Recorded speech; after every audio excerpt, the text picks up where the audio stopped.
Richard, this is Greg. Richard had to pull out at the last minute, and so very fortunately, there's such a deep talent pool here that we managed to get Greg to come in. Deep bench, It's really a deep bench, is, as I've seen. You know, it's like the Matildas. Sam Kerr's injured, but we can still win matches. We're calling Richard Sam Kerr. That's maybe, high praise. That is high praise. Maybe too high. Yeah. Welcome to Nation in a Nutshell. Nature in a Nutshell. Nation in a Nutshell. This is the pre-show, so we're going to start in about 3 minutes, but we thought we'd set it off early to give people a chance to log in. We're very interested in your questions again this week. We're going to talk about the last fortnight, so there's quite a bit to talk about. We had CPI, we had an interest rate decision by the RBA. Spoiler alert, they didn't put it up. They listened to us. That's right. We had lots of economic things in retail trade. We had selected cost of living indexes, which I might get you, Greg, to explain in a bit. How's that's different to the CPI. And also we had the Petroleum Resource Rent Tax is back. It's back, baby. It's back, baby. So in the budget, there was announced that there was going to be some changes, which was going to radically change it and bring in all this extra cash. So hopefully it is bringing in all this extra cash. It would be nice. It would be very nice if there was actually some radical changes, because my God, it needs them. Yeah, well, the gas industry is doing rather well at the moment.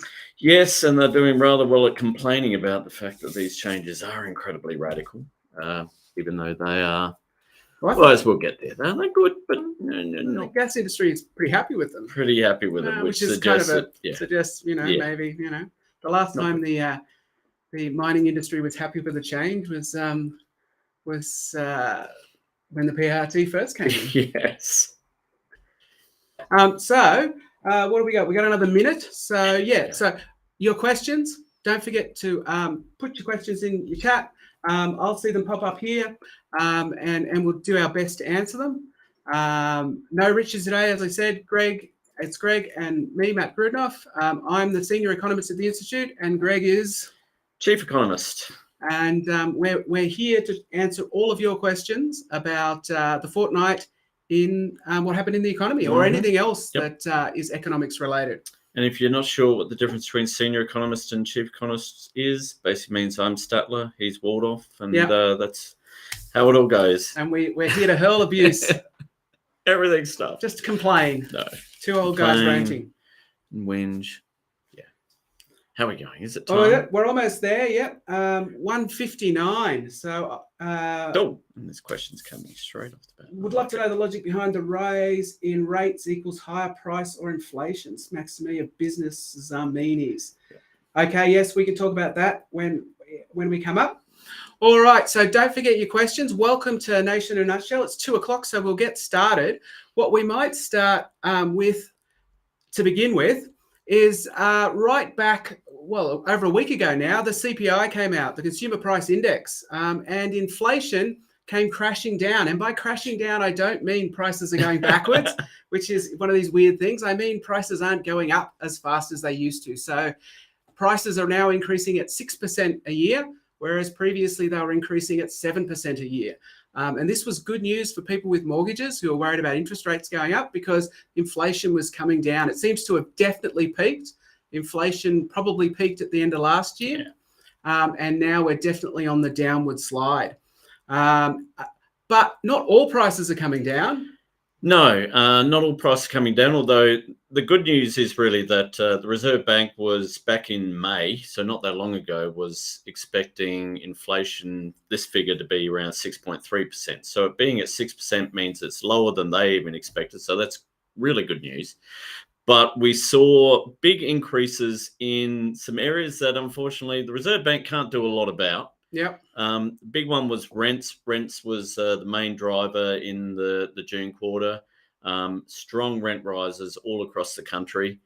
And the other ones, two wonderful ones that people cannot avoid paying, and that is, one is financial advice, which includes some weird things like real estate services. So if you buy real estate agent fees have gone through the roof. But the other was insurance. So rents and insurance very much skyrocketing in the last sort of 3 to And 6 why months. is that? Why are insurance suddenly going Well, up? I don't know. Has there been any trends in the last, To 50 natural years disasters? of certain temperatures and floods and various things? Yeah, insurance certainly is responding to climatic events. The fact that floods, that is from storms, and that is increasing. So, yep, there was big increase mainly in housing insurance. Housing insurance, the selling of houses for real estate agents, and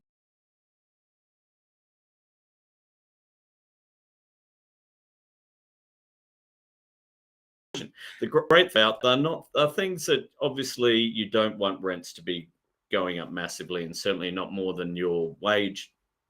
But it's not something that the Reserve Bank is going to be sitting there and thinking, we got to yank up interest rates to keep these things down. Interest rates are not going to have an effect on insurance prices. They're not. They Or might have rent? an adverse effect on rent Mm. because investors might go, oh, my mortgage on my investment property has gone up, so I'm down. They have nothing to do with real estate Yep. fees. So it's a case of the Reserve Bank's often really worried about service prices, because a lot of services, like if you're a mechanic, waitress, caring, and even like hairdressing and things like that, very much labor intensive. So Yep. if service prices are going up, that probably means that wages are going up. And while we think that's a good thing, the Reserve Bank gets really panicky about that and thinks, oh, we got to calm everything down. But the kind of services going Yeah. up are not the ones No. being driven by wages. No. And we know that because wages aren't increasing nearly as fast as prices. Absolutely. Now, I have an inflation question from KA. They ask, would love to know the logic behind the raise the rate, so increasing job seeker equals higher prices of inflation. She thinks that they think that it smacks to me of businesses being meanies, but our hands are tied. Is that the case? Yeah, I mean the argument that job seeker is increasing the rate of job seeker is going to affect inflation is So it's kind of bollocks. The argument is that we put up job seeker. There's all these unemployed people suddenly have a lot more money. They go out and spend it. That adds to demand and pushes up prices. So is that true? No, it's complete bollocks, to be honest. Technical term there. You have to do an honors degree in economics before you can use it in the wild. It is one of the things about job seeker is it might give some people some more money, but it's going to give them more money to pay off those essential things that they can't avoid, like rents, like fees, and like food, which, to be honest, are not the actual amount of extra money they're getting is bugger all compared to the overall economy. So it's not going to actually fuel demand. And because it's job seeker, it's going to people who are not employed. So it's not actually raising labor costs. Yeah. If we were to suddenly, the government was like, oh, everyone who works, we're going to force employers to pay them $50 or more a week. Yeah, you could say that's actually going to raise labor costs, and they're probably going to raise prices to counteract that a little bit at least. But employers don't pay job seeker. The government does. So it's not the only issue is it going to affect demand? And I did a bit of a tweet rant a while ago, and because I looked at the total amount, if we added that on top of, say, all of household consumption, we're talking a little bit more than a rounding error, but not much Tiny more, amount. Yep. and certainly nothing that is going to freak anyone out if they're really worried about inflation. All the arguments against raising job seeker of economic nature are basically crap. Yeah, and to be clear, what has driven the recent inflation has got nothing to do with demand. It's not excessive demand. It's not like Australians, the economy is absolutely cranking along. We've all got higher incomes and we're all out there rapidly spending our money trying to buy stuff, and that's pushed up prices. It's been a huge supply shock, including coming out of the pandemic and Russia's invasion of Ukraine. And now that we're seeing prices come back down, that's at exactly the same time as those supply shocks have now sort of resolved themselves, that they've gone away. International oil prices and gas prices and all of these things are coming back down. And surprise, surprise, so is our inflation. So it has nothing to do with excess demand. And it also really, the inflation is coming down not because interest rates went up, but again, because these things are resolved. These interest rates are largely incidental. They're not really bringing the thing that's bringing inflation down. Yeah.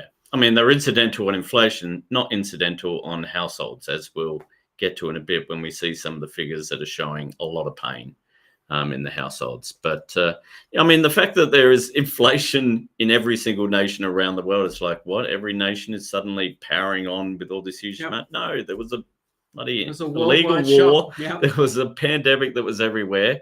Anyone here in Australia who's been trying to buy a new car in the past 18 months, you're probably still waiting for that new car. That's not because, there's so many Australians wanting to buy a car that car makers in Japan and America can't keep up with us. No, it's because, there's supply issues. But interest rates are having an effect on the economy. And we also saw this week the retail trade figures came out, and they're going backwards. They're going down, which is quite bad. About 60% of all of our GDP, so 60% of everything that's bought and sold is done by households, and retail trade is a big measure of that. So it going backwards is a problem. The monthly figure went back by 0.8%. And the quarterly figures, they've now been going backwards for 3 quarters, is it? Well, they've been going back, and that's the quarterly figures are the real figures, sort of the volume of things. The monthly figures that Matt said went back, that's taking into account inflation. Well, not taking into account inflation. So it's just how much people are spending. And we know the prices of things are going up. So when we're actually even spending less than that, than we were the month before, that means we're buying a hell of a lot less. And the quarterly figures that came out just yesterday confirmed that Australians' households basically it went backwards 0.5 percentage point in the June quarter, and over the past year, down about 1.4%, which is pretty unusual. How unusual is... How far back do you have to go before we see that kind of fall? If we exclude the pandemic, which you kind of have to, because the shops were locked down. It wasn't a case we didn't want to spend; we just physically couldn't go and spend. But before then, to find a year where we actually bought less stuff than we did the year before, you have to go all the way back to 1991. Which Matt and I are of a certain vintage. No, it was not a great time for the economy. The recession we had to have. Yeah, that was right in the darkest days of that. So that's how bad a sign things are. That it is so rare for Australian households to actually buy less stuff. We might spend less money every now and then, but actually the volume of things we're buying, which is important because that's what feeds into the economy and the GDP and all that other stuff. It's the volume of stuff. And when that's going backwards, that really is a sign that households are struggling. Yep. And we're going to see a rapid slowdown in economic growth, which we've seen. We've actually got a question here from Plausible Denial, who says, also, are import transit times closer to normal? Are there numbers on delays at ports? Cool. I'm not sure that there are numbers on the delays, but I do know that shipping costs have basically gone back down, so pre-invasion levels.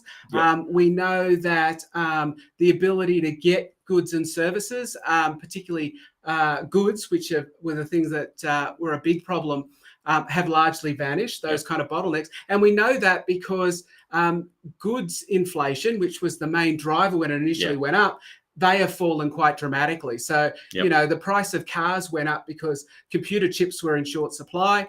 That's now come back. And the only reason the prices have come back down is because they've managed to get those stocks in and they're shipping things around. So there's a lot of indicators out there that now say that those supply constraints have now largely lifted. Also in the construction industry around wood and cement and all sorts of stuff like that, that's also largely resolved itself. Well, I mean, and this is one of those horrible things about inflation. The growth of things like timber costs for housing construction, ceramics and other things has kind of leveled off, but it's at a much higher level than it was 2 years ago.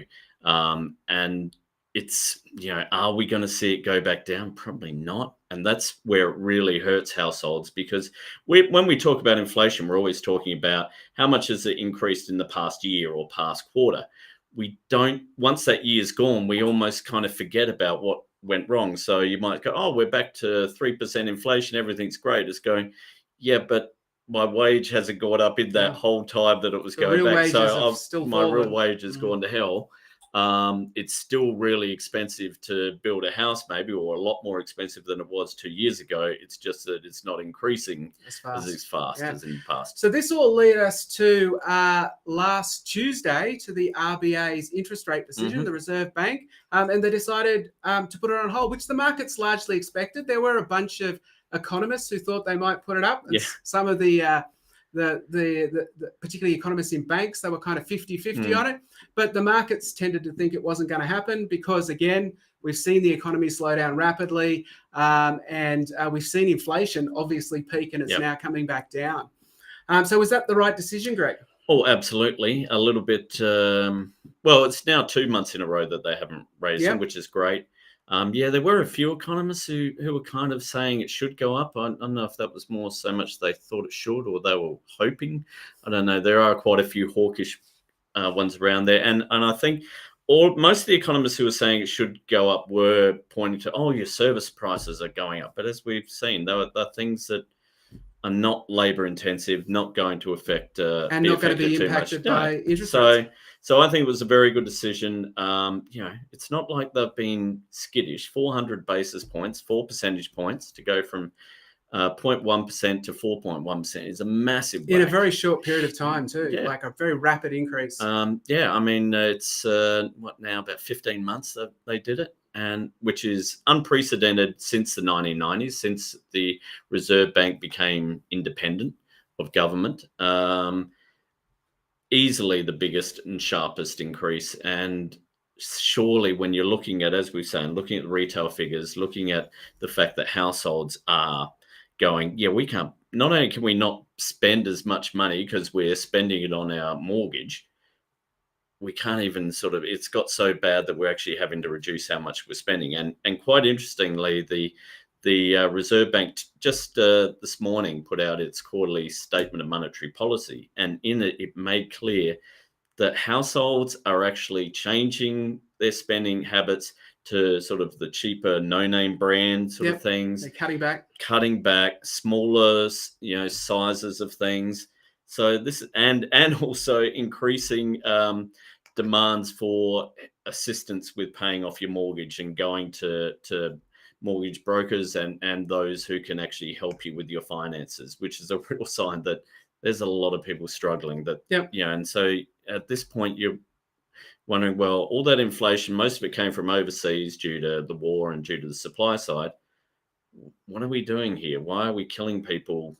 Further interest rate rises at the moment, all they're going to do is massively increase the chance of recession, push the Australian economy into recession, and then not only will prices crash down, obviously, because nobody's got any money to spend, but also unemployment will spike right up, and the costs of a recession far outweigh the costs of higher inflation.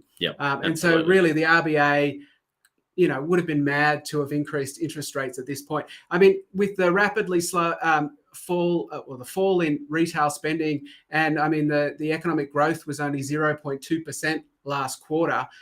We're still not out of the woods. I mean, the economy is still slowing rapidly, and we'll have to wait and see. Fortunately, we haven't seen a big uptick in unemployment, which is absolutely the worst part of a recession.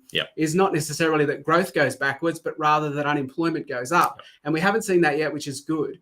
But there's as the economy rapidly slows, we're still not out of the woods. We still might see a recession. It's not for sure, but we just don't know yet. I mean, in terms of that whole GDP going backwards, we're probably just hanging our hat on exports and hoping they keep us going, especially given the local economy is kind of struggling or definitely slowing. Hasn't been a real huge boon in investment, and certainly housing construction is coming off the boil. One, because home builder and all that, the low interest rates have gone.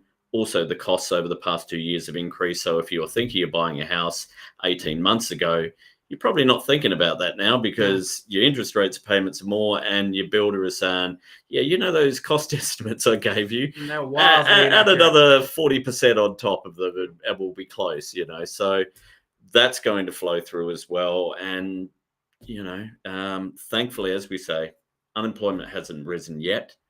That's kind of in spite of what the Reserve Bank has essentially been doing and almost hoping. So, let's just hope that they've stopped early enough that it doesn't keep flowing through and eventually start hitting unemployment, which it normally does. Also this week, we got the selected living cost indexes, which is a bit like the consumer price index, but they measure different stuff. What do they measure, Greg? Well, the big difference between the cost of living indexes and CPI is CPI includes a measure of house prices. It's not really house prices. It's what the cost of building a new house, which I can tell you has gone up heaps, as we've been saying.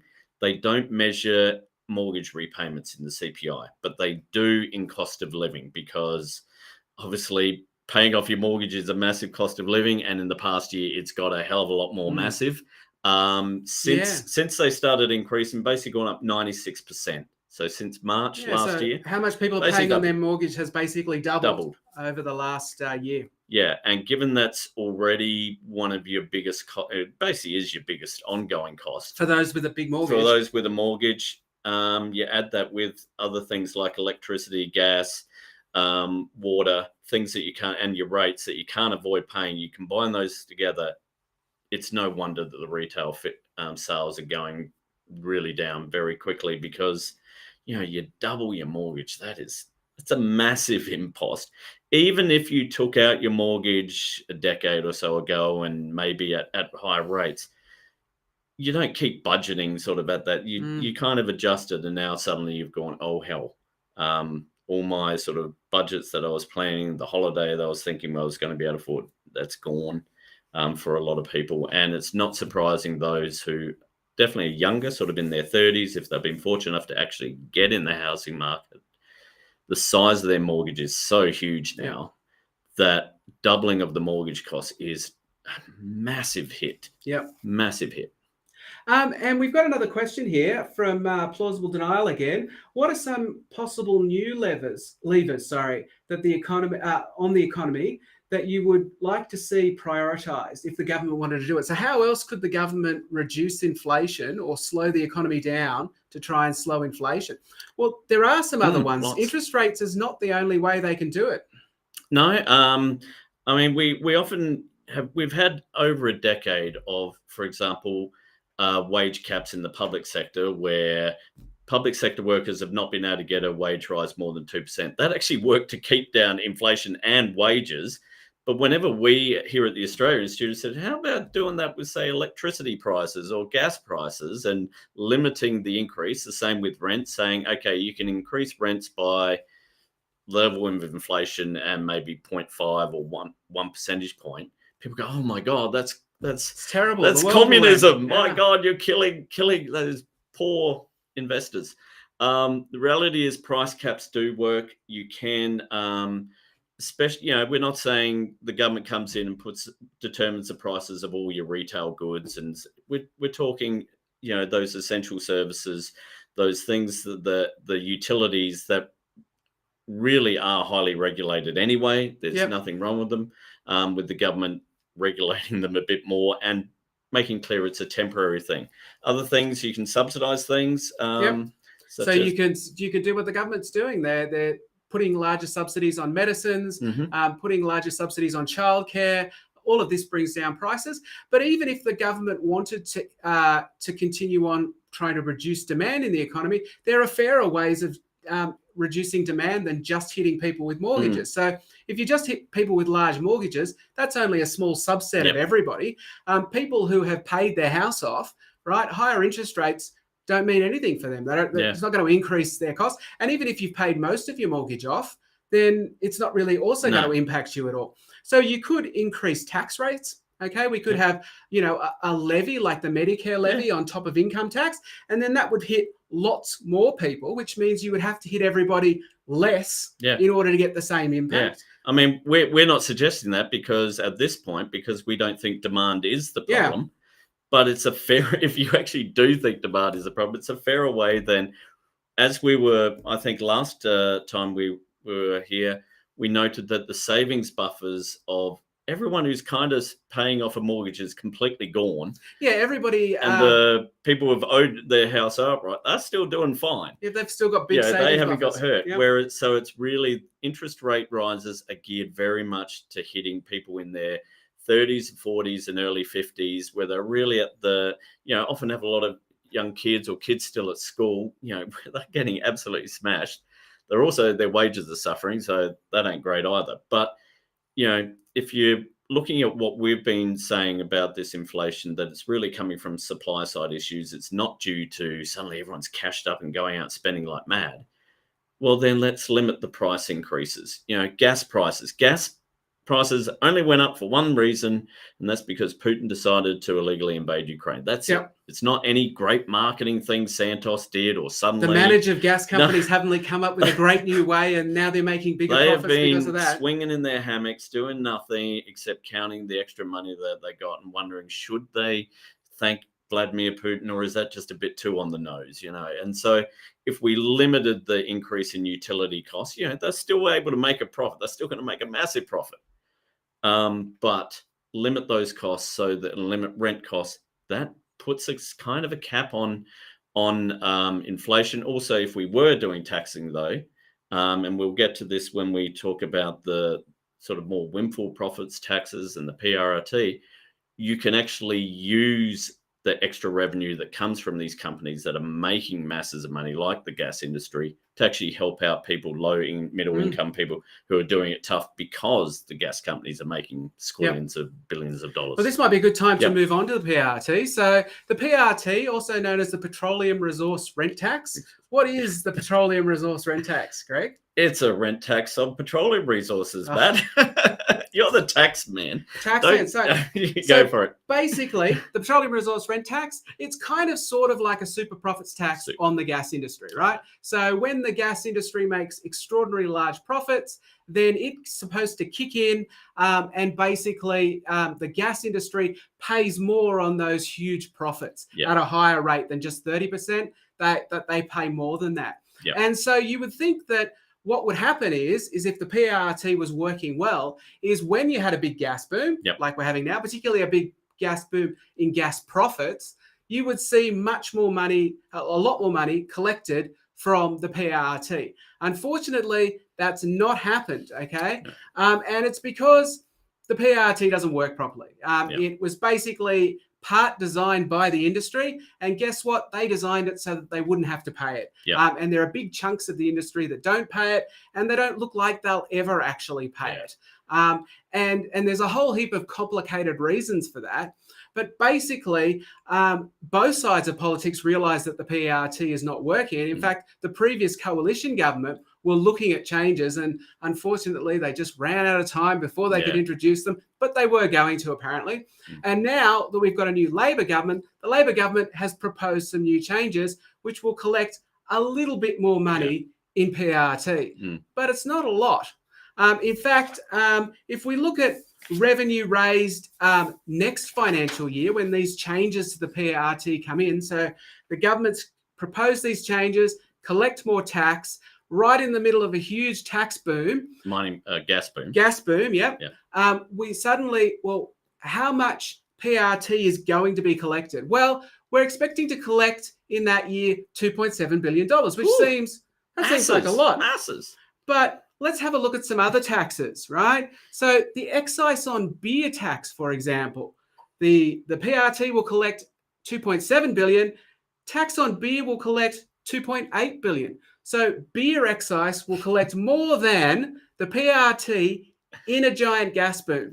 So after the government, beer drinkers are paying more tax than the gas companies are. Visa application charges more than the PRT. So when people want to come to Australia and they fill out a form to get a visa, that collects more money than the PRT.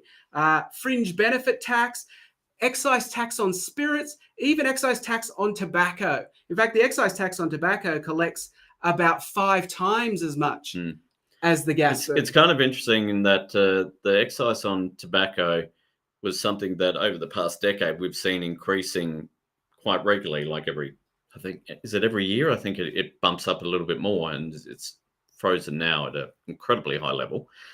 But there's no sense of, we can't do that with gas, which is leading to, massive increase in emissions, which is leading to climate change, which, the whole thing about putting the excise on tobacco is because, it's bad for people's health.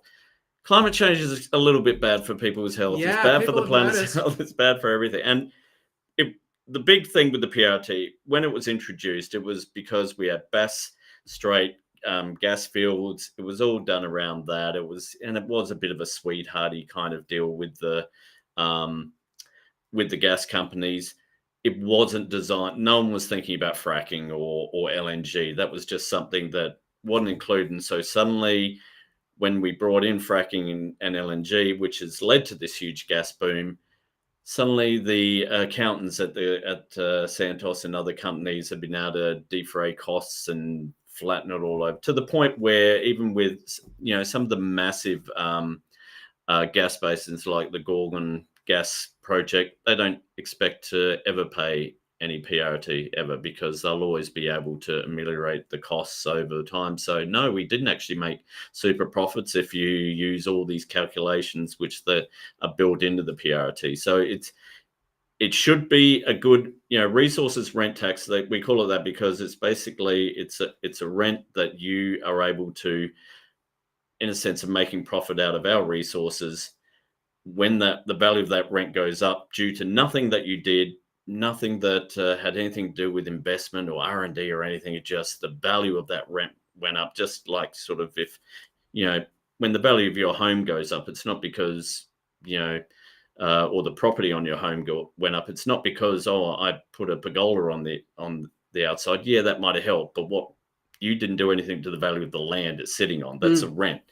And basically the initial thing, or the idea with minerals and with petroleum rents, is that they're Australian resources. We Australians should get the benefit from them, especially if there's massive profits, especially if they're profits due to a war. And yet the PRT. Yeah. And so why is this back in the news? Well, the PRT changes need to go through Parliament, and the coalition have decided that they're going to reject them, despite the fact that they're kind of fairly minimal, and the coalition were talking about doing it before, which means that the government will now have to negotiate with the crossbench and the Greens. And so expect to hear a lot more about the PRT, because the crossbench and the Greens think that the gas industry should pay a lot more tax than what the Labor Party is proposing. And so absolutely, it's entirely possible that we will see this in the news much more over the coming months as a big political issue, as the Labor Party tries to get this legislation through, and the crossbench and the Greens hopefully will want them to tighten it up and make sure the gas industry does pay their fair share. Yeah, I mean, it's a little bit surprising the coalition are doing this. I wonder if gas executives are ringing them up saying, "What are you doing? We were happy with this." Apparently that is what is happening. The gas industry, which are very happy with these minor changes because they don't have to pay much more in PRT, are definitely lobbying the coalition and saying, pass it. We like this. We don't want the Greens to actually force Labor to do a decent tax. And the phrase you're going to hear is windfall profits tax, which the CFMEU last week, the head of the CFMEU addressed the National Press Club. He was talking about using the benefits of a windfall profit tax to help pay for social housing. Essentially what you'd say is, well, if we look at profit margins over the past decade, they're making a certain amount. Once they go over, let's say 10% higher than that or something, and you use a lot of other sort of technical accounting things, you say, right, now you're into windfall profits tax area. We're going to tax you at a certain rate. 40% sounds good. They still get 60% of that profits.